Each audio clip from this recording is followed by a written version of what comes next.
For the first time, I'm actually doing a tier list, and it's only gonna be 5 best heroes in Exos Heroes. And by the way, these 5s don't actually have anything to do with PvP or PvE, it's all together. Like the best tiers in Exos Heroes, okay? Number 5, we starting with my boy Schmid. Yes, Schmid is not even higher.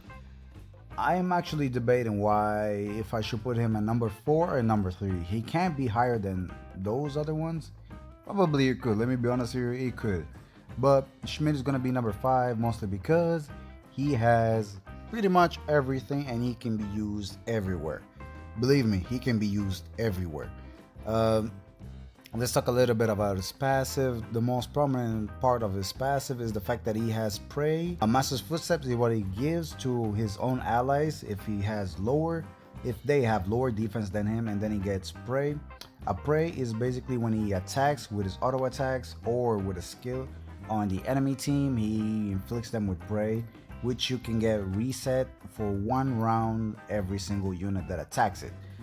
And then he has guarding. Guarding is freaking amazing on PvE and also PvP, mostly because you're fighting an AI and AI don't actually know who has this passive or not. So basically, if an AI targets you first, that is the best thing that they can do, because this is a 90% damage reduction. So it's pretty much if you have a Schmid, FC and all of that, it's impossible for it to get one-shotted. Schmid is probably the only hero that cannot be one-shotted like the first round. And we have Black Blood Commandment, which this is probably what people think that Schmid is basically the most broken character in the game or something like that, which it's not. Chill, relax guys, relax.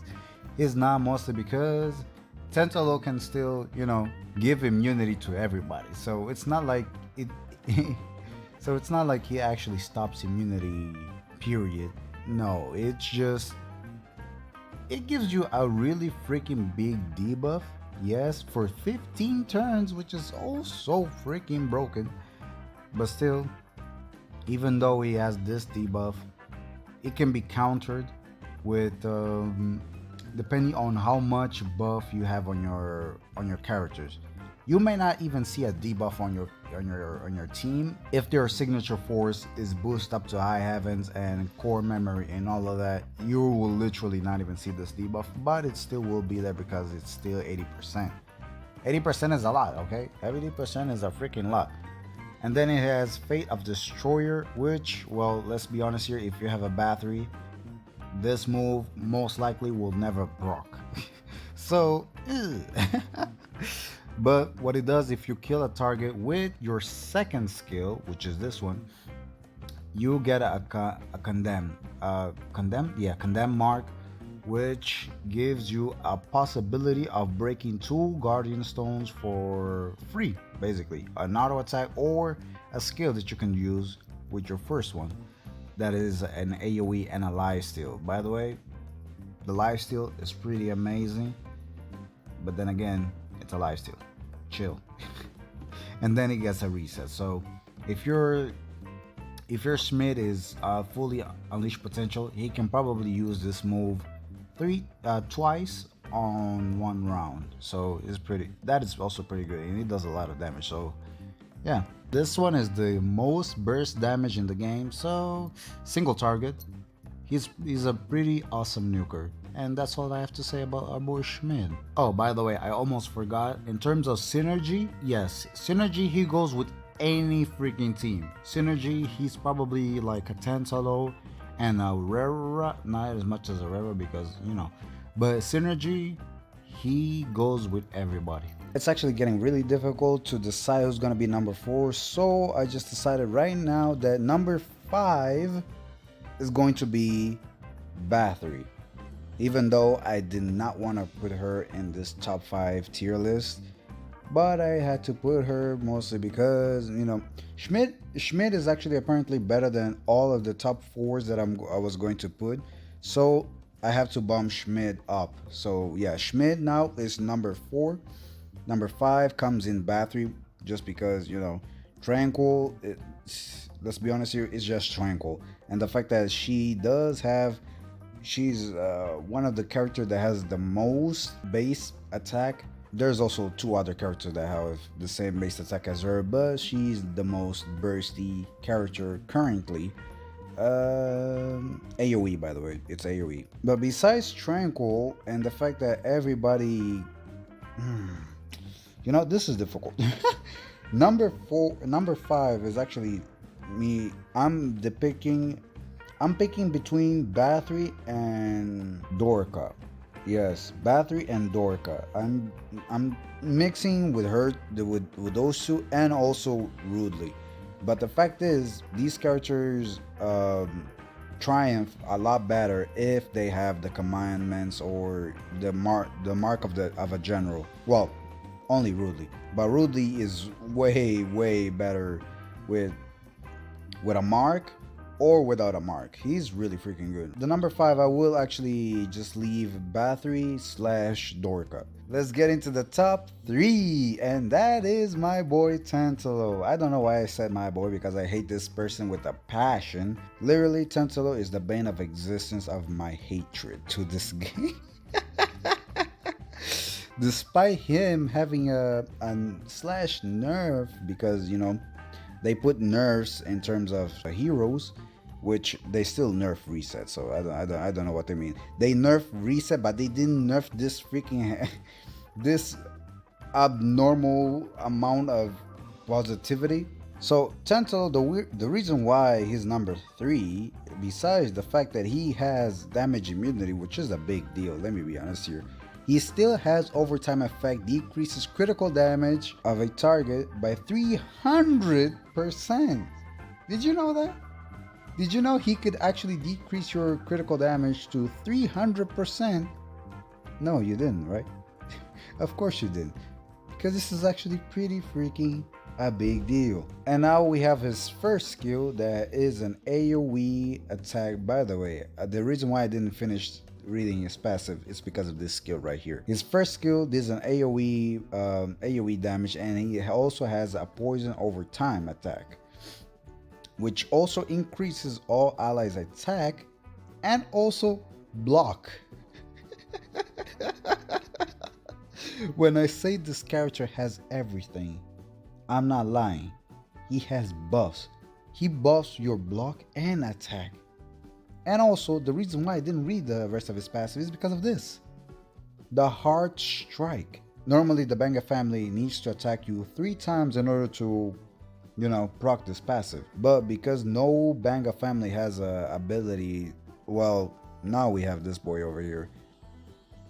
This boy over here is the only one that also has overtime damage, right? Yeah, he does have overtime damage on his first skill. But yeah, he's the only one that does have it. But Tantalo is not even close to him. So the reason why is the Hard Strike can actually get to level 3 pretty fast. The reason why is because of the overtime damage. Normally you will need like 3 rounds, or if you have resets on Schmid and all that, you can practice pretty fast. But yes, in 1 turn he can actually get this. Well, not in 1 turn, you know what I mean. In 3 turns or less, he can actually get this going pretty fast. And what does the Hard Strike actually do? Level 1, you get 20% decrease already. You're 20% attack speed decrease. Second level decreases your defense by 1,000. Period. Not 1,000%. That would be way too broken. But 1,000. Period. Level 3 does 200% damage AoE to everybody, but it does blind the target that is actually desiring. Sorry, Hard Strike. Tantalo is stacked not only because of his Banga family lineage, but the fact that he's also stacked with a bunch of stuff. Oh yeah, by the way, he has a second skill. God Christ. This is a single target damage that also has poison, mind you, overtime damage, and then decreases the attack of the target by 35% of own attack. God Christ. This character is stacked up above English. There's a reason why it's number 3. Number 2. Oh yes. Oh yes. Oh yes. Oh yes. Talia. Talia and Tantalo would probably switch with each other if it wasn't for Schmid coming up with the, the debuffs and all of that, countering him and damage immunity. Tantalo would be number 2 if he didn't had, the counter of Schmid. Talia right now is OP. Well, before when she came out, she was still OP, but she's still the same. But the fact that she can heal you twice in a row, my God, that is annoying. This is for second pick for the most annoying hero in the game. I will pick Talia. Yes, Talia is literally the second most annoying character in the game. Third comes in probably going to be the first on this tier list. Oh boy. Dimension leap that gives her 1000 every for 5 turns, and also gives, I'm not reading this correctly because I'm half asleep, and also this is not the important part, even though this is really freaking important, but that's not the important part. Guardian of Prophecy gives you 20% defense for all allies. If she's on the field, you get 20% off defense. Already annoying. Overhunted Fate. This is what gives you an additional healing. These two abilities just give you healing upon healing upon healing. And then we have her first skill that also goes with her passive that cleanses, gives heals, damage, marks, cries. This character just heals you upon heals, and by the way, her synergy is just by herself. She does not need a general or anybody else to do all of this shenanigans. Same as Tantalo. There's a reason why I didn't put anybody that needs help from other generals here. Otherwise, I'll put April here. April is broken as all hell if she has Rachel. April probably will be number 2 or number 3. Let me be honest here. She's broken. And Valentina is also gonna be here if she doesn't, Valentina is literally the worst fake core in the game if she doesn't have Shufraken. That is ridiculous. Now for the number 1, you know who it is? Rera. Yes, Rera is going to be the number 1. Do I even need to say why she's number 1? Let's be honest here. Rera, since she came out, she has never moved the number 1 spot. She has not even budged from the number 1 spot because she is natively the fastest character in the entire game, period. Not because of her stats alone, no, because of the Guardian Star. What does the Guardian Star do? Well, it just increases your attack speed by 32, period, and accuracy by 100. Well, sorry, I mean, I thought, no, 100, yeah, I mean 100. Let's not go that crazy. And then she has restore 100% of her health if she has Tranquil passive on her. Hey, guess what? Even though I said that I don't put characters that, synergize with other generals, she's still broken by herself. That's the thing. She's still broken by herself, okay? Her attack speed natively is the fastest in the entire game. I think Dorka does go well with her, but she's the fastest character in the game. She already by herself is God tier. With Bathory, she's heavens tier. Oh boy, oh boy, oh boy, oh boy. She has Wrath and all of that good stuff that we already know. And then her first skill that pretty much, apparently this one-shot's pretty good. Why? Because Bathory. Yes, the bite, which actually gives you 50% damage for each mana on the target. So I got one shot at one time when I was playing PvP because, yes, Tranquil exists. She basically did like not even 30% or 20% of my health, but because I have like 10 mana stacks on my ass, she one-shotted me. Tranquil is broken, let me be honest here. And then she has a mark that blinds you and also stops you from evading. And this cannot be removed until someone attacks you. This is annoying as all hell. You don't know how annoying this is. On PvE, this is amazing. On PvP, this is annoying. But this is amazing as well because you can do so many plays with this, with the blind factor of this actual ability. Oh, by the way, I didn't read this part. That I forgot about one part here. That she gets immunity. I think it's here, right? Okay, I was right. It's her first skill. Why is this skill so stacked? Oh my god, self-granted self-immunity. Jesus Christ, for 12 turns. Oh, this is also freaking annoying because I always plan on stunning a character or leaving them for the next turn. Guess what? Rera is like a character that it's impossible to do that because she will always attack first. First and foremost, she will always attack first. And then she will gain immunity to herself, in which you cannot do anything about that. Because it's 12 turns, you can't do anything until 12 turns actually pass. But at that point, she probably will use her first skill again. So good luck. And then we got Galactic Baptism. My god, this is a pierce AoE damage burst that also has Tranquil passive on it, and that also gives you the evasion and accuracy problematics. Yes, this character attacks you, you're pretty much useless, and this is why Rera will always be number one until some character is just faster than her, which I'm pretty sure they're not gonna make a character faster than her.